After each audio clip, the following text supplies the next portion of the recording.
Good evening and welcome to this edition of the Weekend Observer. First, the top stories. Would you take a train to the new airport? Mass felling of trees to widen city roads. And now the news in detail with me, Dipankar Paul. The high-speed rail corridor linking the city to the Devanahalli airport will not be ready for a few years. Never mind, you can still travel by train to the new airport, paying less than 20 rupees for the 40-minute journey, if the authorities give the go-ahead to use the existing track. Sumit Sagar explains. The Bengaluru International Airport is all set to take off, but the main concern is connectivity, because it will take almost 3 hours to travel from the city to the new airport. The government and BIAL have taken steps to provide better connectivity, and there are plans for dedicated and high-speed rail links. But authorities say these links will take time to build. They have already given a consultancy for preparing a detailed project report to DMRC. It may take maybe 4 to 5 years to get it constructed, but that will provide a permanent, very good world-class infrastructure in Bangalore. What to do till then? One possible solution: use the existing Devanahalli railway link. Devanahalli railway station is only 4 kilometers away from the airport, and the track which goes to Devanahalli touches most parts of the city. All that the authorities have to do is to run more trains or extend the existing track up to the airport. So, what's the problem? We cannot run many services because we are catering for long distance services, so it is very difficult to run services on these tracks. But the Devanahalli station master told us at least 20 trains a day can be run on the existing track, and it will take just 40 minutes to reach Devanahalli from the city, because the track is unused most of the time. Some Bengalurians say they would not mind taking a train to the airport if the government provides proper facilities. Railway line is a good option, but then from the railway station to the airport there has to be connectivity, because otherwise you will end up lugging your luggage, and that can be a huge problem, The Devanahalli rail link can also help to reduce the traffic congestion. 100% the traffic will be reduced on road. Short term can be used, provided how far the government is going to take it up, because we don't know. If it takes it up, it will be really well and good. The international airport was planned way back in 1994, but the authorities seem to have failed to plan for connectivity. Officials at Vidhana Saudha refused to speak on the issue despite repeated attempts. The Bengaluru International Airport will open soon, but connectivity remains a problem. Though the airport was planned 14 years ago, there is no concrete answer yet to the question of how people will get to the new airport from the city.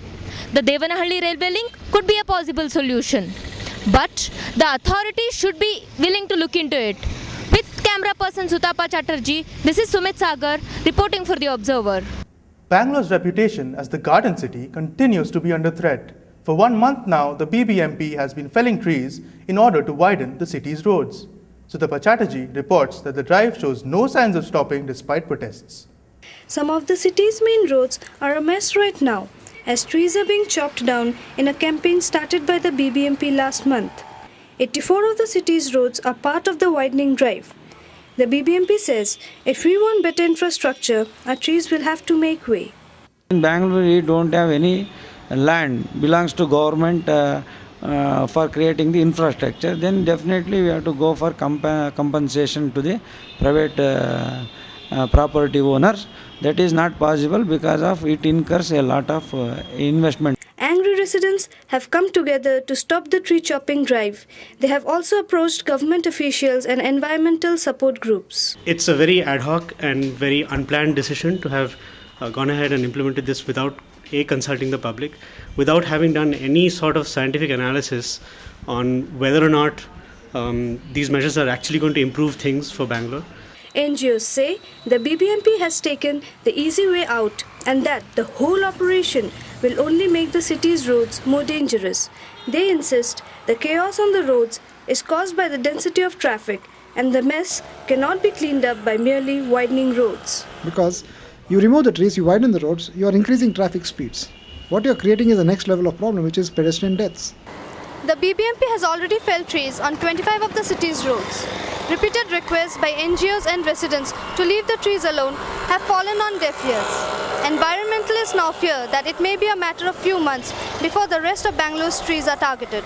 With camera persons Salim Jalanis, Oindrala Mitra and Sumit Sagar, this is Sutapa Chatterjee for The Observer. Later on the show, children in cities' hospitals have been getting weekly doses of laughter. Stay with us.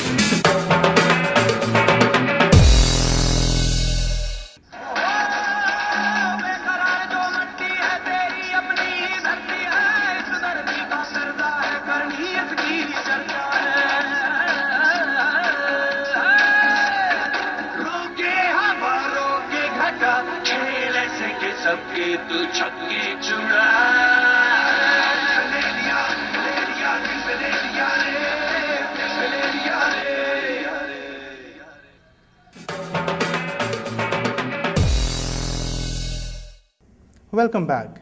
Yakshagana, the traditional folk dance, is synonymous with Karnataka and is very popular in many parts of the state. Now, Yakshagana is rapidly becoming popular with professionals in the IT city too, thanks in part to Bangaloreans who have migrated here from coastal Karnataka. Oindula Mitra has the details. Yakshagana has been performed for more than 600 years now, and it has been part of the culture of rural Karnataka.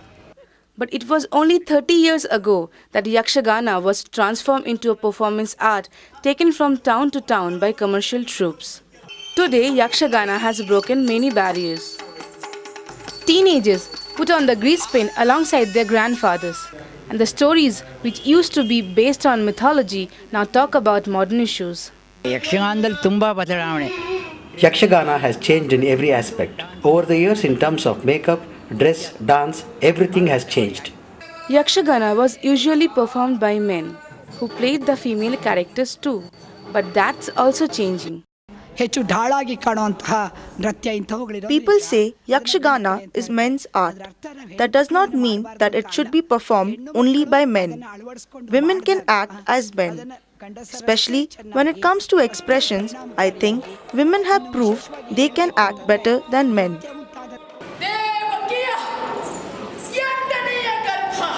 The changing face of Yakshagana is perhaps one reason why it's drawing big crowds now in Bengaluru too. We rarely get a chance to watch such occasions and all, so whenever I get time, I'll come to watch these things. Some professionals are so keen on Yakshagana that they are not satisfied with sitting in the audience. I'm basically from coastal Karnataka, so it's culture. Even if someone doesn't act, he gets inspired by just seeing it. Where I can take out some time from my profession and I can perform. I don't miss fun. Rather going out or going for a weekend outing or somewhere else, I would rather go for a show like this. In fact, more and more people are learning to perform Yakshagana. Children say learning and performing Yakshagana is great entertainment for them. And parents and teachers are very supportive. ಪೋಷಕರು ತಮ್ಮ ಮಕ್ಕಳು ಒಳ್ಳೆಯ ಸಂಸ್ಕಾರಯುತವಾದ ಮಾರ್ಗದಲ್ಲಿ ಸಾಗಬೇಕು. The stories retold in Yakshagana are mostly based on mythology and help children to understand our traditions and culture. It also teaches them how to be good human beings. Clearly, Yakshagana has evolved over the years. Today, its popularity in the cities is only because of its ability to adopt the modern sensibilities. This traditional dance form now evolves a present-day retelling of ancient stories with the easing the rigid norms. It seems Yakshagana will stay here. With camera person Sumit Sagar, this is Oindula Mitra for The Observer. If you thought hospitals are dull or scary places, think again. A group of clowns has been visiting Bangalore's hospitals in an effort to cheer up children. We have a special report. The Dr. Clown troupe, made up of French and Indian volunteers, is visiting children's wards in the city's hospitals and getting the youngsters to join them in their antics. These clowns want to make recovery a happier experience, and doctors say it's working. In spite of all the treatment, we cannot really make them laugh and be cheerful even as they're improving. So when the clowns come and make them laugh, they get a few moments of laughter, of happiness, and that makes them forget their pain and suffering that they're going through.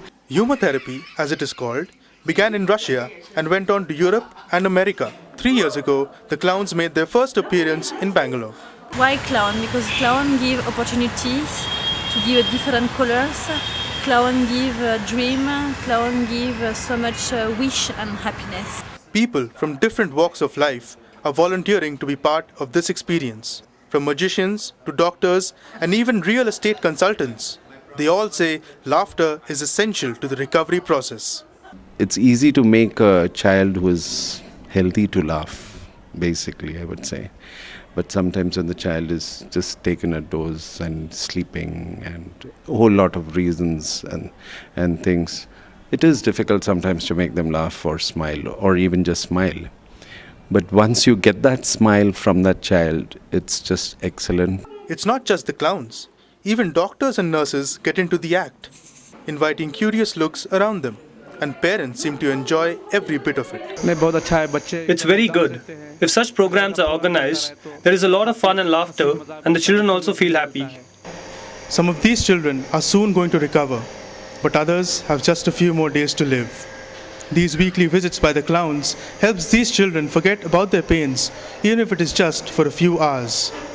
Humor therapy is gaining popularity in Bangalore now, and the Dr. Clown troupe wants to target more and more hospitals. It seems that these hospitals will soon become a happier place for these children.